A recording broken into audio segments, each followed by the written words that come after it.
Hello চাকরি প্রত্যাশী বন্ধুরা, আশা করি সকলে ভালো আছো।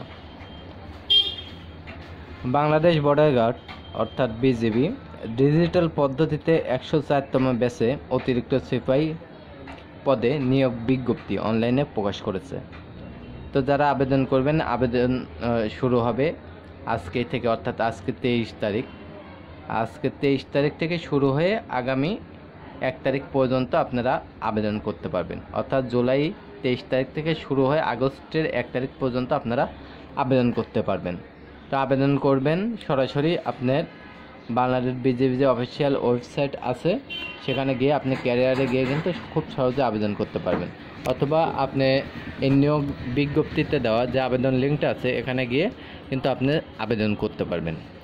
আবেদন করতে হলে আপনি কী কী যোগ্যতা থাকতে হবে সে বিষয়ে এখন আমি আপনাদের সাথে কথা বলবো। সেটা হলো, প্রথমত এখানে বলা আছে যে এসএসসি বা সমমান পরীক্ষায় কমপক্ষে জিপিএ 3 পয়েন্ট থাকতে হবে, অর্থাৎ এসএসসির ক্ষেত্রে 3 পয়েন্ট থাকতে হবে। আর যখন ইন্টারমিডিয়েট অথবা এইচএসসি যখন পরীক্ষা দিয়েছিলে সেই সময়ের ক্ষেত্রে 2.50 পেয়ে উত্তীর্ণ হতে হবে। মহিলা এবং পুরুষ উভয়ের জন্য এটা প্রযোজ্য। এরপরে বেতন স্কেল দেওয়া আছে, এখানে বলে দেওয়া আছে জাতীয় বেতন স্কেল 2015 অনুযায়ী 9,000 থেকে 21,800 টাকা। আরও আনুষঙ্গিক কিছু সুবিধা এখানে কিন্তু উল্লেখ করা আছে। এরপরে বয়সটা এখানে দেওয়া আছে, দেখুন 5/10/2025 তারিখে, আগামী 5/10/2025 তারিখে বয়স 18 হতে 23 বছর হতে হবে।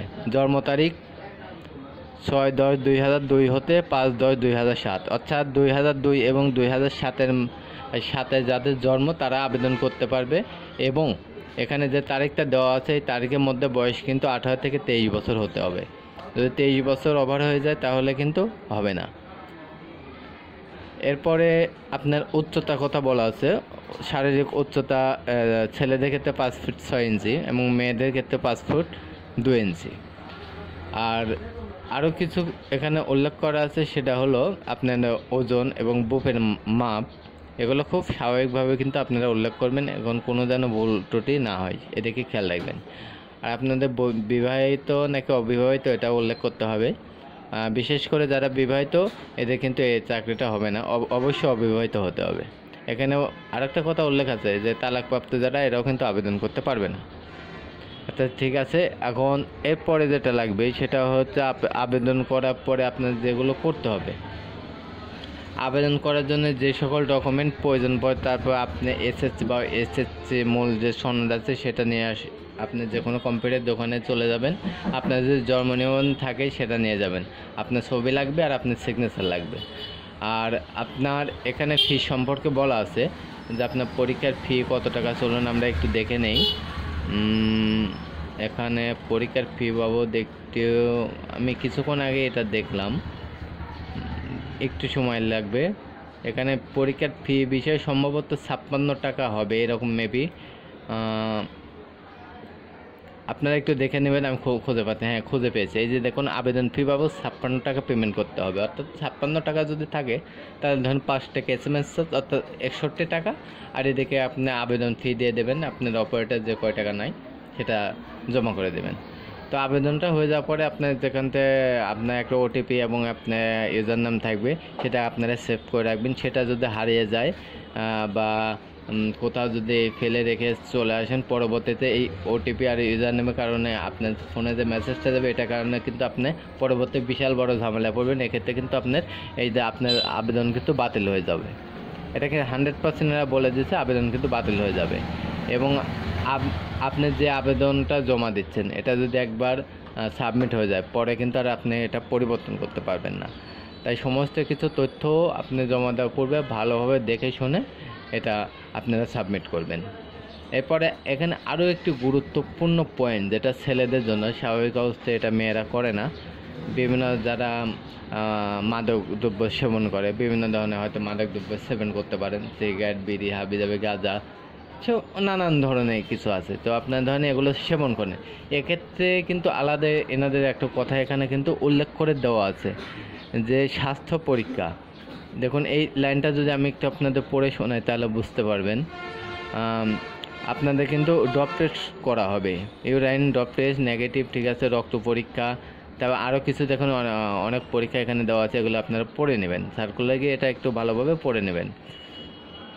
তার মানে যাদের শরীরে মানে যাদের পরীক্ষা করার পর যদি এটা প্রমাণিত হয় যে আপনি মাদকাসক্ত বা আপনি এটার সঙ্গে জড়িত, কোনো নেশাদ্রব্য করেন, তার কিন্তু আপনি সেখান থেকে প্রথম পর্যায়ে কিন্তু আউট হয়ে যাবেন।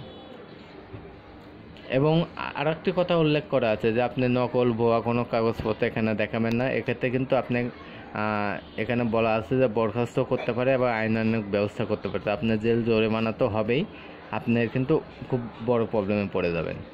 এর দিকে অবশ্যই খেয়াল রাখবেন। তা আরও কয়েকটি বিষয় আমি আপনাদের সঙ্গে শেয়ার করতে চাই, সেটা হলো আমি এন্ট্রি করে রেখেছি আপনার। এখানে দেখুন বলা আছে পরীক্ষা ও নিয়োগ প্রক্রিয়া। তা প্রথমত আমরা জেনে নেব পরীক্ষা ও নিয়োগ প্রক্রিয়া কীভাবে হবে। প্রাথমিক স্বাস্থ্য পরীক্ষা হবে, লিখিত পরীক্ষা এবং ব্যবহারিক ও মৌখিক পরীক্ষা হবে। পাশাপাশি ডপ টেস্ট মাদক পরীক্ষা করা হবে, ফলাফল পজিটিভ হলে প্রার্থী অযোগ্য বলে গণ্য হবে। স্বাস্থ্য পরীক্ষার জন্য fasting blood sugar, HbA1c, liver, kidney function সব বিভিন্ন টেস্ট করাতে হবে। যেসব কাগজপত্র সঙ্গে নিতে হবে, SSC বা সমমানের মূল সনদপত্র, SSC বা সমমানের মূল সনদপত্র দুটাই লাগবে, SSC এবং HSC দুটার কথা আমি বলেছি। তারপরে আপনার লাগবে জন্ম নিবন্ধন, নাগরিক সনদ, চারিত্রিক সনদ। এখন যদি আপনি অনেকে NID কার্ড নাও থাকতে পারে, সেক্ষেত্রে আপনার জন্ম নিবন্ধন দিয়ে কাজ চালিয়ে নেবেন। এরপরে মুক্তিযোদ্ধা কোটা যদি থাকে সেটা প্রমাণপত্র দেখাতে হবে। ওয়েবসাইট থেকে প্রাপ্ত আপনি আবেদন করার পর যে অ্যাডমিট কার্ডটা পাবেন, এটা কিন্তু আপনাকে সঙ্গে নিয়ে যেতে হবে। তো আপনাদের জন্য কয়েকটি গুরুত্বপূর্ণ নির্দেশনা, যেটা আমি এটা এখানে লিখে রাখছি। আবেদন ফি একবার দেওয়ার পর আর ফেরত দেওয়া হবে না। একবার আবেদন সাবমিট করলে কোনো রকম পরিবর্তন বা সংশোধন সম্ভব নয়। আবেদন করার সময় জাতীয় পরিচয়পত্র বা জন্ম নিবন্ধন সঠিকভাবে দিন।